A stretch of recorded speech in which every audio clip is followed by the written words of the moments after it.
Welcome to the bird media. నేను మీ పవన్ కృష్ణమూర్తి. రాజ్యాంగబద్ధంగా పనిచేస్తూ ముందుకు వెళితే వాళ్ళకి ఏదైనా ఇబ్బంది వస్తే అదిగో ఎదుటి వాళ్ళు మా మీద ఇబ్బంది పెట్టేస్తున్నారు మా మీద పడి అని చెప్పి మాట్లాడడం వైసీపీ నేతలకు అలవాటు అయిపోయిందంటే తెలుగుదేశం పార్టీ ఆరోపణ చేస్తోంది. ఎందుకు ఈ మాట అనాల్సి వస్తుంది అంటే ఆంధ్రప్రదేశ్లో ప్రస్తుతం జరుగుతున్నటువంటి 2 ఉప ఎన్నికలు జెడ్పీటీసీకి సంబంధించి 2 ఉప ఎన్నికలు కూడా చాలా హీట్ పుట్టిస్తున్నాయి. ఒంటిమిట్ట అలాగే పులివెందుల. సరే, ఒంటిమిట్ట గురించి ఎక్కువగా మాట్లాడేవాళ్ళు లేకపోవచ్చు, పక్కన పెడితే పులివెందులకు సంబంధించి అది ఇప్పుడు స్టేట్ లెవెల్ కాదు నేషనల్ లెవెల్కి కూడా పాకింది. ఒక జెడ్పీటీసీ ఉప ఎన్నిక ఇంత తీవ్రమైనటువంటి సంచలనం సృష్టిస్తోందా అని చెప్పి చాలామంది చర్చించుకుంటూ వస్తున్నారు. అయితే దీని మీద ఎవరి వాదనలు వాళ్ళకు ఉన్నాయి. రాజ్యాంగ విరుద్ధంగా ప్రభుత్వం పనిచేస్తుంది. అలాగే ఎన్నికల కమిషన్, రాష్ట్ర ఎన్నికల కమిషనర్ కూడా వాళ్ళు బెదిరించేసి వాళ్ళలాగే పని చేయించుకుంటున్నారు. ఎన్నికల కమిషనర్ మాట వినడం లేదు, నేను చెప్పినట్టు వాళ్ళు చేయడం లేదు, మేము ఏం చెప్పినా సరే వాళ్ళు అన్ని బుట్టదాఖలు చేస్తున్నారు తప్పితే ఇక్కడ అన్యాయం జరిగిపోతుంది, అది పులివెందులలో అన్యాయం జరిగిపోతుంది అని నేను చెప్తున్నా కూడా కూటమి ప్రభుత్వం ఇలా చేస్తున్నా కూడా పట్టించుకోవడం లేదు అని చెప్పి వాళ్ళు గగ్గోలు పెడుతున్నారు. దానికి సంబంధించినటువంటి వ్యాఖ్యానాలు వారి సొంత పేపర్లలోనూ మీడియాలోనూ కూడా మాట్లాడించడం జరుగుతుంది. ఏంటి అనేది చూస్తే ఎన్నికల మీద పలు ఆరోపణలు, వార్తల మీద ఆరోపణలు చేసుకుంటూ వస్తూ, అలాగే ఎస్ఈసి స్టేట్ ఎలక్షన్ కమిషనర్ మీద కూడా వాళ్ళ ఆరోపణలు, ఆవిడ కూటమి ప్రభుత్వానికి అనుకూలంగా పనిచేస్తోంది అని చెప్పి. ఇంతకీ సదరు ఎన్నికల కమిషనర్ ఎవరు ఆంధ్రప్రదేశ్కి? ఆంధ్రప్రదేశ్ ఎలక్షన్ కమిషనర్ పేరు ఏంటి అనేది మనం చూసినట్లయితే, మీకు గతంలో చీఫ్ సెక్రటరీగా పనిచేసినటువంటి వ్యక్తి అందరికీ తెలిసినటువంటి మనిషే. ఒక మహిళ చీఫ్ సెక్రటరీ ఆఫ్ ఆంధ్రప్రదేశ్గా జగన్మోహన్ రెడ్డి గారికి పనిచేశారు. నీలం సహాని, మీకు గుర్తుండే ఉంటుంది. చీఫ్ సెక్రటరీగా పనిచేశారు. అలాగే తర్వాత ఎన్నికల కమిషన్కి ఆవిడని నియమించారు జగన్మోహన్ రెడ్డి గారే.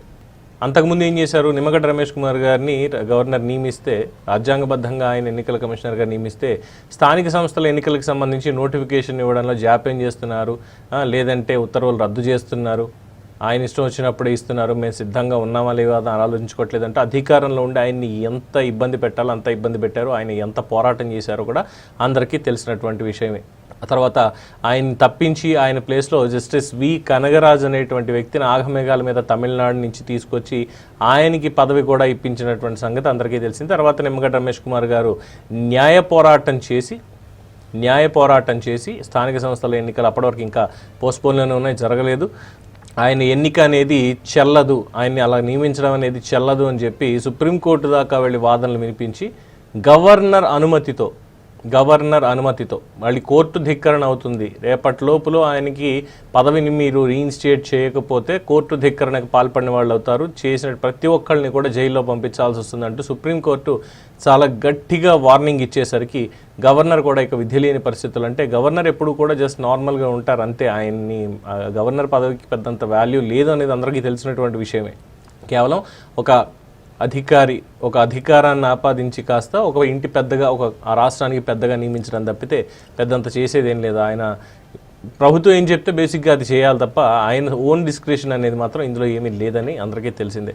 సో అలాగే అప్పట్లో నిమ్మగడ్డ రమేష్ కుమార్ గారికి ఇక విధి లేనటువంటి పరిస్థితుల్లో పాపం ఇచ్చి వెళ్ళిపోయారు. ఆ తర్వాత జరిగినటువంటి విషయాలన్నీ అందరికీ తెలిసిందే.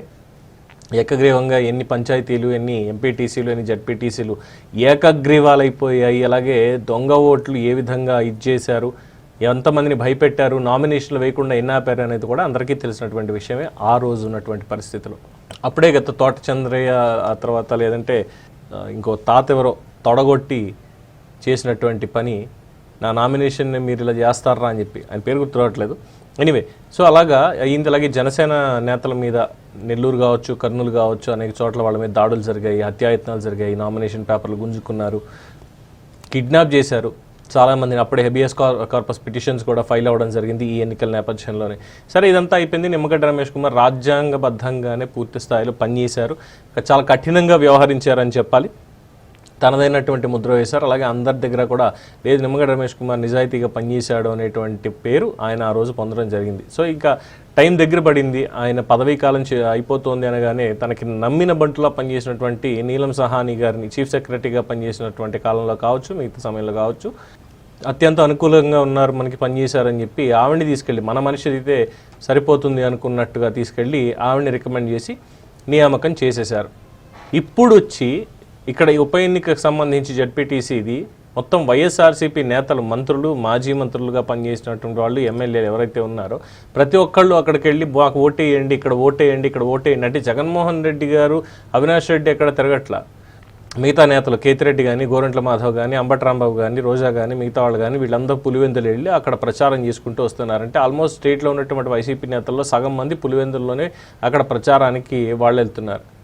సో అలాంటి స్థాయికి వచ్చేసారు. అలాగే ఈ రిగ్గింగ్కి సంబంధించి ఆరోపణలు చేస్తూ ఓటర్లు ఇక్కడ ఉంటేనేమో కిలోమీటర్ అవతల ఎక్కడో తీసుకెళ్ళి 2 కిలోమీటర్ల అవతల తీసుకెళ్ళి ఈ పోలింగ్ బూత్ అనేది పెడుతున్నారు ఓటు వేయడానికి లేకుండా గ్రామంలో అని చెప్పి ఇంకొక అబద్ధ ప్రచారాన్ని తెరదీశారు. అంతా అయిపోయింది. సో ఇవన్నిటినీ కూడా తీసుకెళ్ళి మేము చీఫ్ సెక్రటరీ, మాజీ చీఫ్ సెక్రటరీ, ప్రస్తుత రాష్ట్ర ఎన్నికల కమిషనర్ ఉన్నటువంటి నీలం సహాని గారికి మేము చెప్పుకుంటూ ఉంటే ఆవిడ మా మాటల్ని బుట్టదాఖలు చేస్తోంది. ఆవిడ కూడా చంద్రబాబు ప్రభుత్వానికి వంత పాడుతుంది, వాళ్ళు ఏది చేస్తే అదే తానా అంటే తందానా అన్నట్టుగా మాట్లాడుతోందని చెప్పి ఆవిడ్ని ఇప్పుడు విమర్శించడం మొదలుపెట్టారు. ఎందుకు ఇలా? అప్పుడు నిమ్మగడ్డ రమేష్ కుమార్ చేసినటువంటిది నిజమైతే ఇప్పుడు సహాని చేసేది కూడా నిజమే.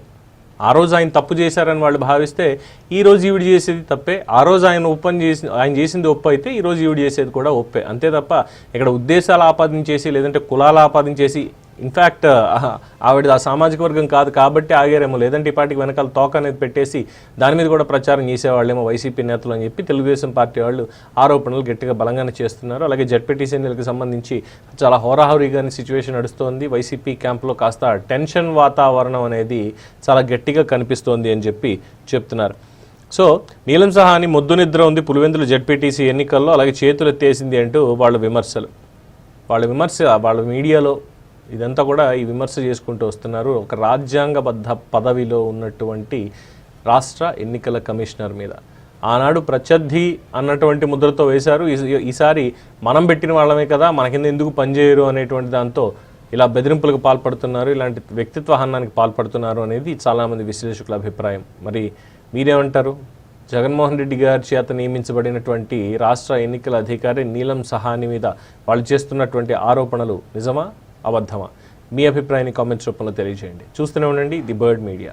ఈ వీడియో కనుక మీకు నచ్చినట్టయితే లైక్ చేయండి, షేర్ చేయండి, సబ్స్క్రైబ్ చేయండి. అలాగే పక్కనే ఉన్న బెల్ ఐకాన్ని క్లిక్ చేయండి.